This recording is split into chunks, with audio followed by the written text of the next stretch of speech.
Welcome to Cottage Talk Full Time. I'm Russ Goldman. Joining me right now is Emilio Danello. This is our initial reaction show to Fulham's dominating, and I mean dominating, 2-0 victory against Everton at Goodison Park. Emilio, Fulham make their own history, as I put in the title. I've heard so much about how Fulham do terrible and they cannot win, how many years it goes back at Goodison Park.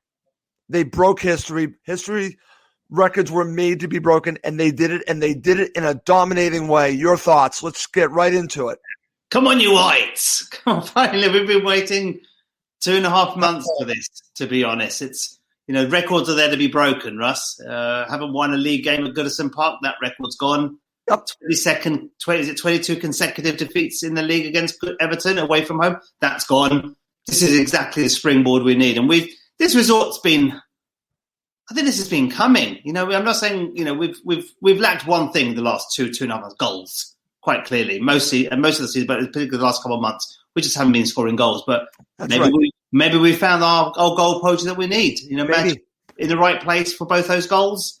But overall, very impressive performance. It's the team were up for it right from the word go, right from when the whistle went. Even you saw Madger, starting the game before they took to the knee. Everyone had to go on their knee, and then the game had to restart. You could see Fulham were keen, enthusiastic, and they wanted this game more than Everton. And to be honest, we dominated for the entire game. To be honest, we were fresh, we were strong, we passed the ball neatly, we created chances. The difference today is we scored. Yes, we created chances and we scored from them. One difference there is just the fact we've potentially got a goal scorer here who can get us out of this mess. But it gives us hope. Not many people expected a victory today. We've got it. Let's carry on. Let's do the job on Burnley and Sheffield United. But this result was coming. We've been banging on about it for 2.5 months. Tottenham away, we should have got a victory. Liverpool at home, we should have won. West Ham last week, we dominated, didn't score.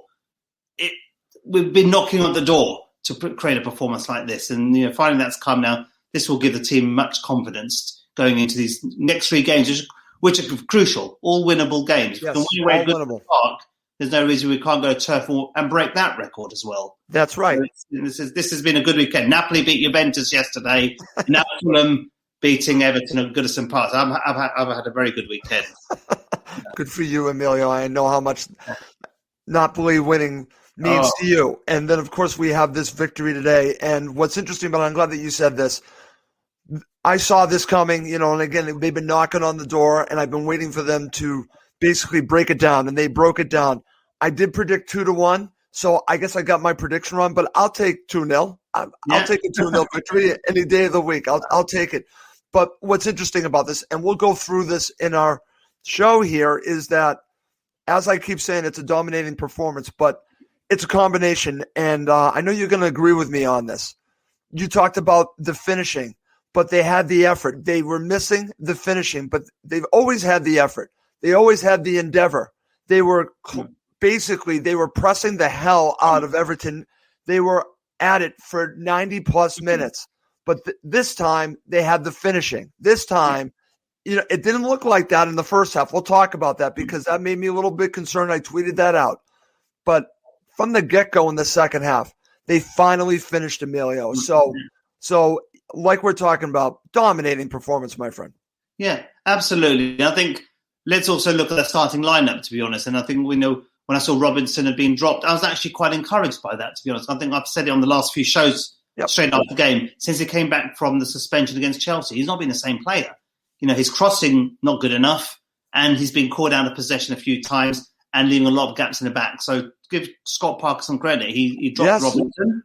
He put Aina on the left. And to be honest, we looked comfortable. We looked more organised, more compact, passing the ball more neatly. We looked like the team that was in the top 10. We looked like the team, We looked a different team. West Ham gave us more problems. They pressed us harder. But what we lacked against West Ham was just some clear-cut opportunities and actually letting their keeper make some saves. But here, Madger was in the right place at the right time. We were creating opportunities. And I thought in that first half, here we go again, dominating the first half and got nothing to show for it. But to be honest, to go then on second half and just push on and create those 2 early goals, it's just fantastic performance. But all credit to Scott Parker for making that change and taking off Robinson. I actually thought we looked better balance, better shape.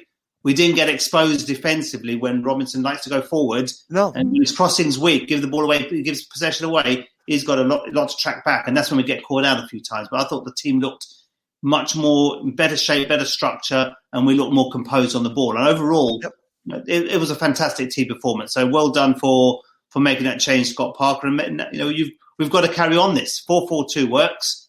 Everyone was heroic tonight. Let's be honest, everyone was heroic. I can't afford any effort today, including Who Scott. do you give the man of the match? We'll talk about that because this is really a team victory. Mm-hmm. We have to just start there, Emilio. And the one thing that I do want to mention, because we are talking about the starting 11 when you talked about Aina, but I want to also talk about Lookman, because on that left-hand side, the two of them were causing Everton all kinds of problems, and we really saw in the second half. But in the first half, it was there too, just causing all kinds of problems, and they were comfortable doing it. Yeah. They were in complete control. Everyone, just Loftus-Cheek looked strong, some positive runs in that first half. Actually, Lookman, I thought was not very, was quite poor in the first half. I'm going to be honest again, same old. He had a good chance in that first half, should have done better. He did. I thought it was a deflection, but you look on the replay, he just scuffed his shot. And, sometimes it's just his crossing's not good. That final ball is not good enough from Lookman. He just doesn't look the same player. He's got so many bags of potential, but for me, he was probably our worst player today. I'll be honest with you. I thought of all the players, I thought Lookman didn't really do much. I just thought in the first half in particular, just too lightweight, wants too many touches. No, I see where you're going on that. He was greedy. He went for a long range shot outside the penalty. Get in that box more often. I keep saying, take your man on, get in the box, square the ball into the 6-yard box. Now you've got Maja. You need width. You need be more direct. And I thought Lookman was poor first half again. I just think he's not the player he was pre-COVID. And, he was a player we said he needs to stay fit, and he's the one who's going to cause, defense's problems. He's struggled, to be honest. He's not the player he was, and he's no longer our threat anymore. Yep. You got Loftus-Cheek, I thought, had a great first half. Tete made some exceptional defense. He was great too. Listen, there are so many places where we can go. I just want to share this comment because this goes with me talking about some other players. Harrison and Tete dominated, because I was going to mention Harrison Reed. Harrison Reed, I thought, ran the show, Emilio. He was my man of the match. I know Maja scored 2 goals, but he did his job. His job is he's there to score goals. He was in the right place at the right time. But Harrison Reed just ran his socks off the whole game. Looked lively, looked strong, good crossfield passes, even had a shot himself, which wasn't too far from the top corner. So Harrison Reed, for me, did run the show, and I thought he bossed that midfield and by far was my man of the match. By great. Mile. Okay, very good. Okay, well, as we talk about the positive, we do have to talk about the negative as well, because we're balanced here, my friend. We're balanced, and we don't want to get too high because, again, there's a lot of the season still to come ahead for Fulham, and they have a lot of work to do. So, again, this is a huge victory, but we still have to talk about what happened in the first half. So let's start here. Fulham dominant in the first half, but nothing to show for it, Emilio. I tweeted this out. I was concerned because I thought that Carlo Ancelotti would make adjustments at halftime. We would see something similar that happened against West Brom. And again, like halftime adjustments. Obviously, that didn't happen, thankfully. But when you look at the first half, and I'm just listening to the commentary, there was only one team on top. It was Fulham, but I've seen this movie before, Emilio. What was going wrong with so much positive play? They just couldn't finish. Yeah, exactly. You look at that first half, right from the word go, from the first second, we only had one thing in mind. We knew, the players were up for it. I think it was quite clear. Everton looked a little bit lethargic. I'm not defending them at all here, but they looked lethargic. They missed Calvert-Lewin. They offered little threat up front. I think that was to our advantage. But we needed a bit of luck. How many times have I been going on about in this show? We just need a bit of luck. Yep. Even when we hit the post in that first half, couldn't have just got it. Couldn't have just squeezed in. And just the luck, just that luck we're just not having in front of goal. It I just felt, I was dominating the first half. It just felt like West Ham again, dominant, but nothing to show for it. But you know what?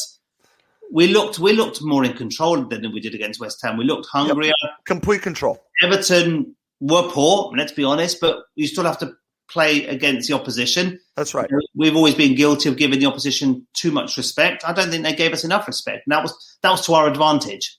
I think at the end of the day, we we took advantage of their lethargicness. No Calvert-Lewin, and we made that count. And I think overall, it's first half we should have been in the front. We had enough chances. I said Lookman should have done better with his chance. And yes, I agree with that. That's where Lookman again. We need him to be more clinical in those positions. He needs totally to really right, Emilio. Earlier when he's got the chance. He doesn't do enough for me, to be honest. And he should be an automatic starting player now for us, to be honest. In this run up to the end of the season, we need everyone to be firing on all cylinders. And Lookman, unfortunately, has gone completely backwards in the last month. And I'm picking him out because tell me what good, other than his Man United goal, what's he done this side of Christmas?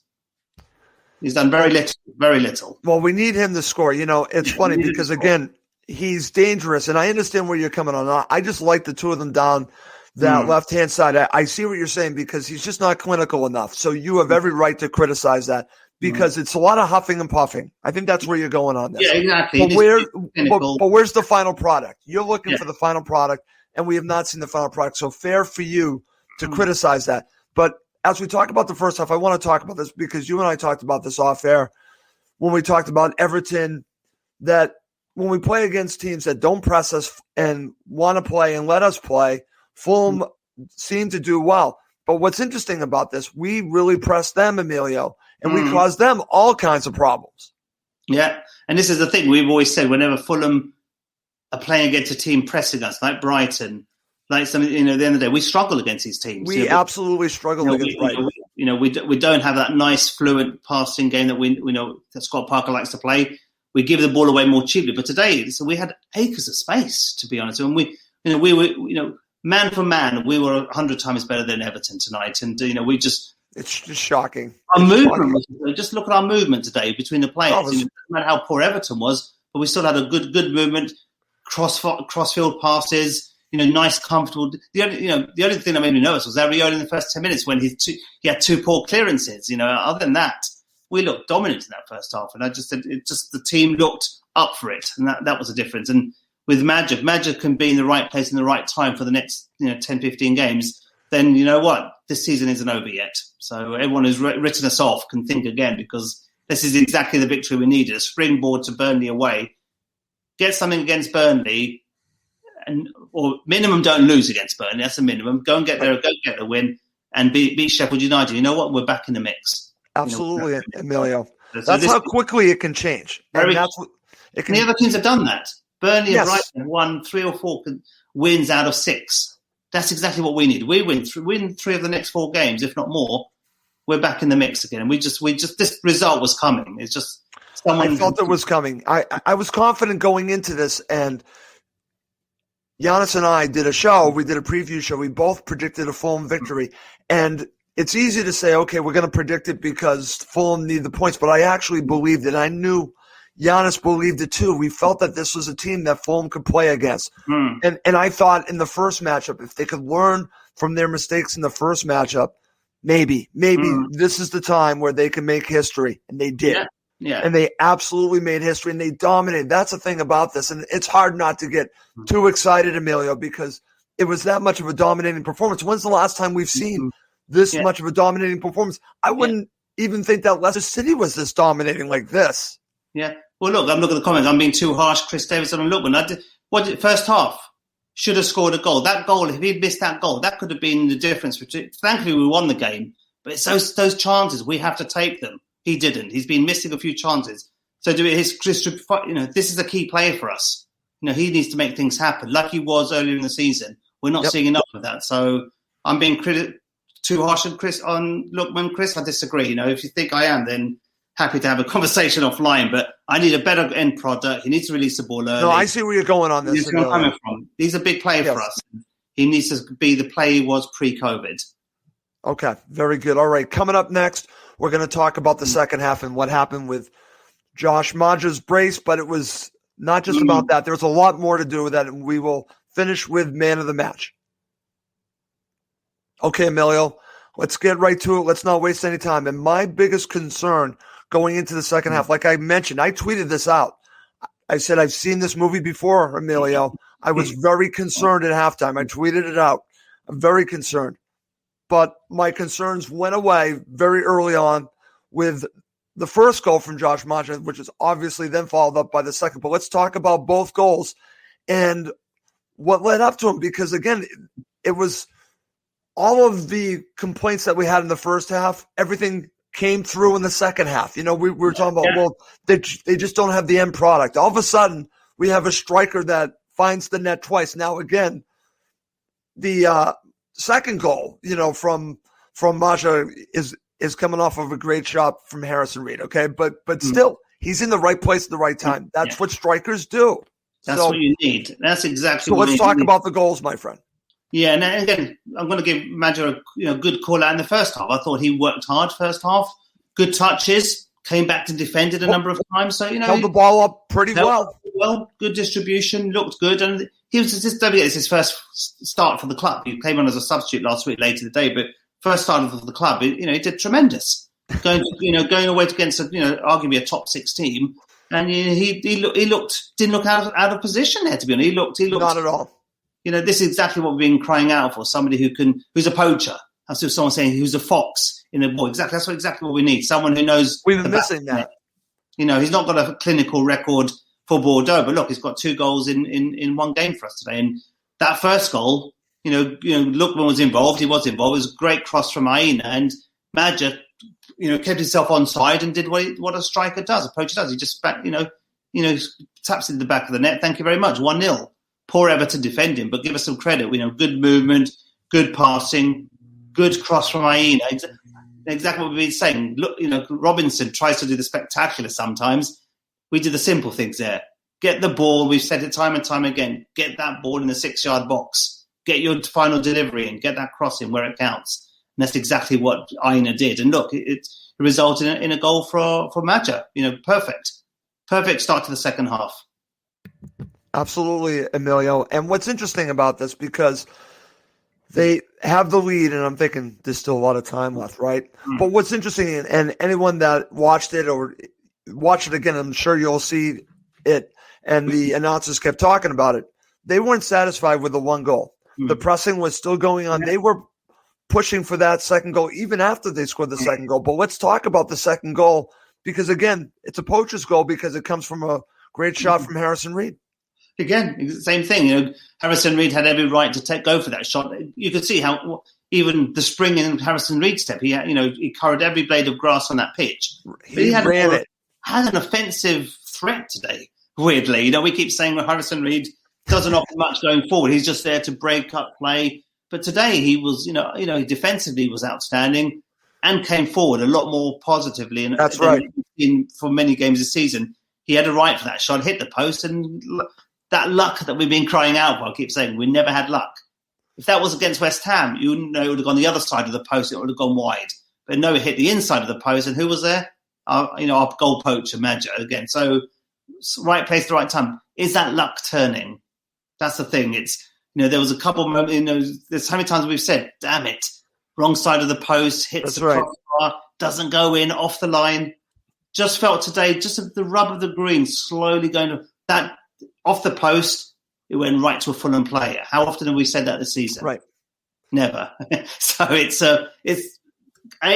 the Great Escape is on. I see Rob Wilson commenting. And secondly, just those moments of luck, just going a little bit outside. That's what we need. We've been crying out for that all season, and this is maybe, like I said, a springboard for an opportunity to get a great escape. It's not quite a great escape, but there's enough games there still to get some points. And if we can play as confidently as we have done tonight against other teams, then we've got a chance. But let's not get carried away. It's only 3 points. We've got some big games coming up, but carry on playing like that, and maybe we've got some happier times ahead.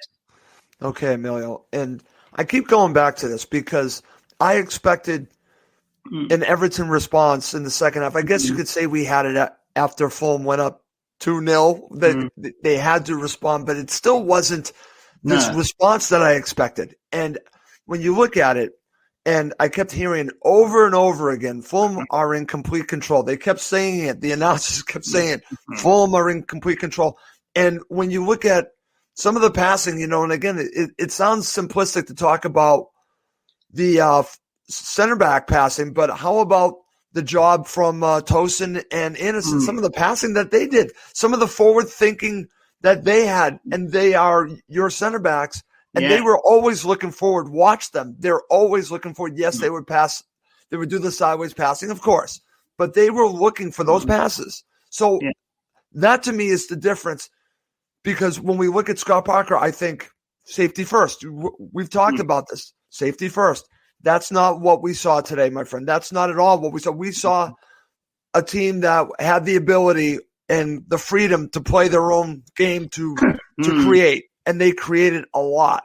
Yeah, exactly. And I think it's go back to what we said at the beginning. Mitrovic. Obviously, he seems like he's got COVID again. He's picked up COVID again. So, but we didn't miss Mitrovic. At the end of the day, we were a different team without him today. And this is exactly the play that we need. And Kenny Tett, I've been a little bit critical of him in recent weeks. Oh, I thought he was excellent today. Today he was outstanding, strong, good tackles. Little went by him as well. The only time I felt nervous is when we sat back for the last 10 minutes. That's when I started, I was still binding my fingernails and feeling very, very nervous. I thought. Here's a comment from our friend Stefan. We were not in full control in the last 10 minutes.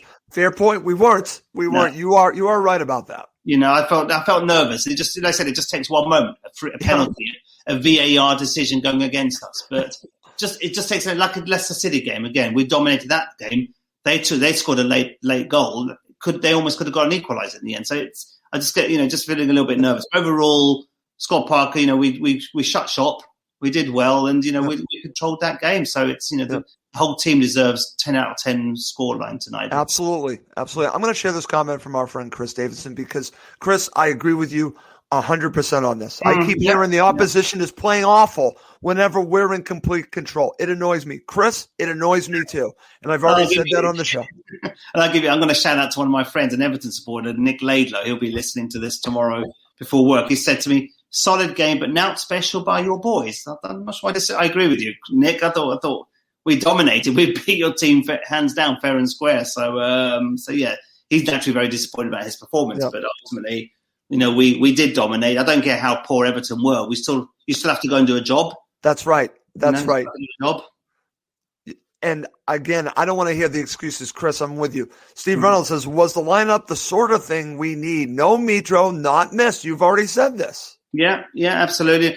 I think, again, I said to you, both yourself and Steve Reynolds and Rob Wilson, I wasn't disappointed when Robinson was dropped, because I think his crossing has been very, very poor in good positions in recent. Even before we got sent off against Chelsea, his crossing wasn't good enough. And he's sometimes been a little bit, a bit immature in defence, giving away possession cheaply and being out of position a few times. Aina looked a little bit more controlled, more comfortable, and we gave Everton very, very little space in those areas. And so I think that's a great change from Scott Parker. So we've got to give him some credit there. So I'll carry on and just reading some of the comments, while Ross, you've got some technical problems there. So Stefan, prefer Ted and Aina at the back. Exactly. I think that's what we've said as well. I think at the end of the day, we looked more comfortable and more in control. Colin Fraser, Mitrovic doesn't score those goals. Exactly. That's what we mean. We haven't got a 6-yard poacher in the box. That's exactly the type of play we need. How many chances have we created? Caballero scuffing his shots. Lookman needs to do better. Bobby Reid, I'm not mentioned tonight. Yep. He had an outstanding game. He ran all over the pitch, going left. He was everywhere. He was hungry. Mario Lamina ran his socks off. Mario Lamina, great shot. Someone mentioned earlier, I saw, are we not missing Anguissa now? That's an interesting. But this is a good problem to have. But I want to go back to this, because you already mentioned Scott Parker. Listen, what are your thoughts on how he set Fulham up and some of the substitutions that he made? He seemed to hit all the right notes here, Emilio. Yeah, exactly. I think we were set up more competently. I think the team looked more balanced without Robinson in defence. I thought we looked in better shape. Anderson and Tosin were really troubled, let's be frank. Areola, what did he have to do? We kept a clean sheet tonight. What did Areola have to do? I think Everton's not much. He really didn't have to do much. Just his job. He didn't have to do much. Didn't have to do much. I think his first save was after about 70-odd minutes. So, and they were the home team. So it's a weird season. But Scott Parker got it right. I think midfield we looked strong. Loftus-Cheek is growing game by game, especially that first half. Loftus-Cheek had a very good first half. Lemina He still needs that finishing, though, Emilio. Yeah. That he's missing that too, along with Lookman. Yeah. They're missing that finishing part of their game. If they could, both of them can learn how to finish, with Fulham, then we've got something. Both of them need to do that better because it seems like they have a lot to their game except the finishing right now. And it also, Loftus-Cheek that first time, I know it was offside, but he wasn't aware that it was offside. He still went for the goal and he tried to place a shot and the keeper saved it, albeit it was offside. So again, that could have been a crucial miss, had we not won the game. So these moments, like you said, Lookman, Loftus-Cheek need to be more clinical because they're getting chances. Cavalier, the same thing. We can't afford to keep missing, but if Magic can be in the right place at the right time and we keep creating opportunities for him, then there's some positive times ahead for us. Absolutely, Emilio. All right. Let's finish up our initial reaction show with Man of the Match. I know who your Man of the Match is. Everyone watching live, and we have a ton of people watching live, let it rip with your Man of the Match. Emilio, tell me why it's Harrison Reed. I'm going to say right now it's Harrison Reed as well. We've already talked about it. He was dominant, running the show for Fulham. And normally, when we played Leicester City, where I gave the whole team Man of the Match, I remember, rather than play. So, but today I'm going to give it to Harrison Reed. I thought he was quick, he was sharp. He was going forward. He obviously, you could argue, he got an assist for the goal by hitting his shot hitting the post and going to Maja. He had a good long range shot in the first half that went narrowly wide. He was just, his passing, his hunger tonight, his desire was incredible. If he can carry on that level of fitness for the rest of the season, then it's going to be hard to displace him in that midfield. And Lemina complimented him well. It was a good compliment. I'm glad that you said that. Them two were passing the ball neatly. Harrison Reed going forward a lot more, and Lemina just sitting back, just polishing up, defending, tackling, and keeping ball and doing the simple. And you've had your issues with Lemina, and it's just interesting how the two of them worked so well together. Yeah. And let's be frank. I'm not Anguissa was our tower of strength before Christmas. This is what COVID could do to you. So don't forget, guys. Those who are listening and watching us, he had COVID. He caught COVID. He's not the player he was before. So this is how nasty this illness is. I keep going on about it. It's a nasty virus, and if you're suffering or have suffered from it, you're not going to be performing 100%. So it's going to be a while before we see Anguissa, the player he was before Christmas, which is crucial. We need Harrison Reed and Lemina to be playing at full strength. And Tom Kenny's knocking on the door soon as well. He's now back in training. It won't be long before we start to see him. So this is all good for Fulham. Gives us more dilemmas for more options. More options. Again, when things aren't going right, he can change things. That's what's great about this. But I want to share this. This is from our very good friend and frequent visitor, guest to the show, Rob Wilson. This is from Rob. Lemina plays safe, but worked well tonight. So again, Rob would know, and I trust Rob's judgment. Obviously, he would know. So again, it's interesting when you look at him because I'm a huge Anguissa fan, but Emilio, right now, it's hard to get Mario Lemina out of there. But if anyone that watched the end of the match, let's hope that he didn't come off with an injury and maybe he was, just came off, with maybe just a knock that he could hopefully just work off. But that was the only concerning thing with Lemina coming off. He looked like he was completely spent. Yeah, exactly. And I think he worked his socks off. And Lemina was just doing the simple things. I think, like Rob said and what I said before, just keep it short passing, keeping it tight. Did you also the thing we noticed? How often did we give the ball away cheaply tonight? Very rarely. It felt like Everton were giving the ball away to us, and all we kept doing is getting. All we had is one. We were one way. Heading north all the time, heading towards their goal. We looked more direct for a change in terms of moments in the first half where we were going backwards and sideways and holding possession. But overall, we didn't give the ball away cheaply tonight, and that resulted in a very comfortable win, and that's important. We can't give a ball against Burnley on Wednesday night. It'll be a different game. It'll be a completely different game. Pressing us, they're more ugly, clearly. So it'll be a different type of game on Wednesday night. But let's enjoy this moment. Let's enjoy this victory, first ever league victory at Goodison Park. And it's fantastic, Emilio. I'm going to share some of the comments, and it's going to have a theme. Harrison Reed. Okay, it's going to have a theme because it's pretty. it's pretty noticeable that he was many people's man of the match, and I understand it. And because I went right for Harrison Reed, and I certainly understand that.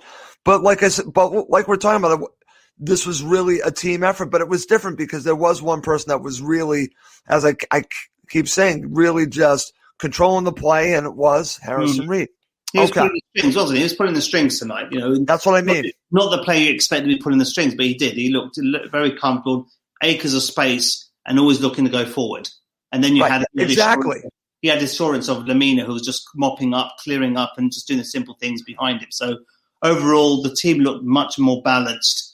Safety first, but obviously very determined to go and attack and press. But it was confident. It was a confident performance, and it's just so funny because, again, as Chris said, when you look at Everton, they didn't look confident at all. But you know what? Why, Chris, they didn't look confident is because Fulham made them look that way. And when you hear that over and over again, it is annoying, but it does take two to tango. Yeah. And Fulham made Everton look bad. And they have a wonderful coach, and they have a lot of wonderful players. I'm sorry, did James Rodriguez play today? Yeah. Did Richarlison play today? Yeah. Because I didn't see them at all. Yeah. Again, I hardly saw them. And they have a lot of good players. Yeah. Where were they, Emilio? Where were they? And you have to ask yourself, there's a reason why you didn't hear their names that much. And Fulham were dominant. Yeah, and we were saying this before the show started tonight. It's the odd season this year is the absence of fans at the stadiums. We're all playing on a level playing field. There isn't it's an even playing field. You can go anywhere now. Liverpool, away to Man United. You haven't got to worry about 70,000 fans supporting the home team here. That's right. So I think that explains why Everton have had a poor season at home, why Fulham have had a poor season at home. Most clubs are struggling at home. They're playing better away from home because you've got nothing to lose. You can play, like you said, it's an even playing field. You can play with freedom. So you play with more freedom, and that's why I think we've got some better results on the road than we have at home. Tottenham away, tonight, Leicester City. These are games, that traditionally we'd get very little from it season by season. But this year we've broken all records. Yep. And this is the comment that I think says it best. They couldn't break our press, and that's 100% true. Yeah. And I said Liverpool. Chris saying Liverpool are struggling without the fans. Exactly my point. And they lost at home to Brighton, at home to Burnley. Why can't we go to Anfield and beat Liverpool? You know what I'm saying? If we play like that, we'll beat Liverpool away from home as well. So I'm not getting carried away. I'm just being realistic that we are playing. It's level playing field, home or away, to be honest. So I think we've got to do a job on Burnley on Wednesday. It'll be a different game. It'll be more probably tougher, to be honest, because they're physically a lot stronger and more uglier to watch. But if we just play our normal game, then we can get something from that game as well. Okay, I'm going to share a couple comments, and then we're going to wrap this up. This is from Rob. We'll have teams looking up now and thinking, hold on, these are a threat. We play like that Wednesday, we win. Yeah, and I agree with Rob. I agree with Rob on that. Yeah, I agree. You got to break that record. There's a hoodoo there. We haven't won at Turf Moor for God knows how many years. Let's go and break that record. Records are there to be broken. So, I'm looking forward to that game on Wednesday. And Sheffield United, I think we've got Crystal Palace after that. So, again, Palace aren't special. I think they're pretty much piss poor as well. So I watched the Burnley match, and they were horrible. Horrible. And they're awful. If they haven't got Zaha on the ball, then why should we be worried about Crystal Palace? Go to Selhurst. We could say the same thing about Newcastle without Callum Wilson. Yeah. And what's interesting, Emilio, we've been just talking about over and over again about how we need a goal scorer. We have Mitro, and now they found someone that can put the ball in the back of the net. Now, obviously, we need to see that a lot more often. But what's interesting about Fulham is that I don't think that they are built around one player. I think some of these sides are built around one player. Zaha definitely on Crystal Palace. I'll say the same thing about Newcastle. I think that they're a poor side. I just think they're a poor side. But again, Fulham are not playing like a team that's at the bottom. They are where they are. The table doesn't lie. But, and that's some of the commentary that I heard after the match from Rebecca Lowe and Danny Higginbotham and Robbie Earl. They were talking about Fulham don't look like a team that's at the bottom. They just don't look like it. But they needed the victories, and now they got one. They needed a victory. But I'm going to just share this from our friend Gary Cooper. Gary, I haven't heard from you in a while. Question is, can we beat the 3 teams around us in the next 3 games? Whichever way you look at it, it will define our season unless we just beat all the top teams. Well, we just beat one of the top teams. I hear what you're saying, Gary. We do need to win some of these matches. You are right about all of that. But right now, they just need to concentrate on themselves, not worry about the teams that are around them. I know what you're saying. We need to do that to keep them at bay, keep them close. But I just think that Fulham just need to concentrate on winning matches. The next match is against Burnley. That's right in front of them. They need to concentrate on that. And then we followed up with Sheffield United. I don't care who it is right now. They need to look at one match at a time. Let's just concentrate on Burnley. And there's no reason why they can't make history again, Emilio. Yeah, exactly. There's no reason why they can't. And there was always this fear that if we lost comfortably today against Everton, that would have been exactly the worst. That was going to be it. Imagine, you go into lack of confidence. Heads drop in front of those 2 next games that are coming up, Burnley and. But now we have the reverse. Now we've got the reverse. You've got that victory, great victory. We can go there with full confidence. Why can't we go to Burnley win? Why can't we beat Sheffield United? Exactly. Rather than actually coming off a poor performance against Everton, we've actually exactly the victory we needed. The timing is right, and it just felt tonight. I don't know. It's Valentine. I know people are commenting a bit. It's Valentine's night, and I hope everyone's spending a nice evening with their loved ones. Rob Wilson, hopefully. You can celebrate now with your wife as well, and others as well. Rob, go enjoy the rest of Valentine's Day, Rob. Go enjoy your last few drinks for the night, Rob, and others. But overall, that victory is massive. If we can take that performance to Burnley, like I've said, it'll be a much tougher game. They're more physical. They'll press us. They'll make it difficult for us. But if we can rise above that ugly way of playing against Burnley, then who's to say we can't get a victory? Sheffield United, I think we're more than capable of beating them at home on Saturday. Right. Right. And we will be doing a preview show, and I look forward to doing that on Tuesday. We will do a preview show, and one of the things we'll be talking about is, can Scott Parker learn from the lessons of the FA Cup match, Emilio? Because, again, it's an FA Cup match, but Burnley were the better side. What can we learn from that? What can Scott Parker learn from that and not repeat it at Turf Moor? So a lot of interesting things to talk about upcoming on Cottage Talk. But listen, we do need to wrap this up because it's Valentine's Day. Let's enjoy the rest of our Valentine's Day. For Emilio Danello, I'm Russ Goldman. Thank you, as always, for watching and listening to Cottage Talk.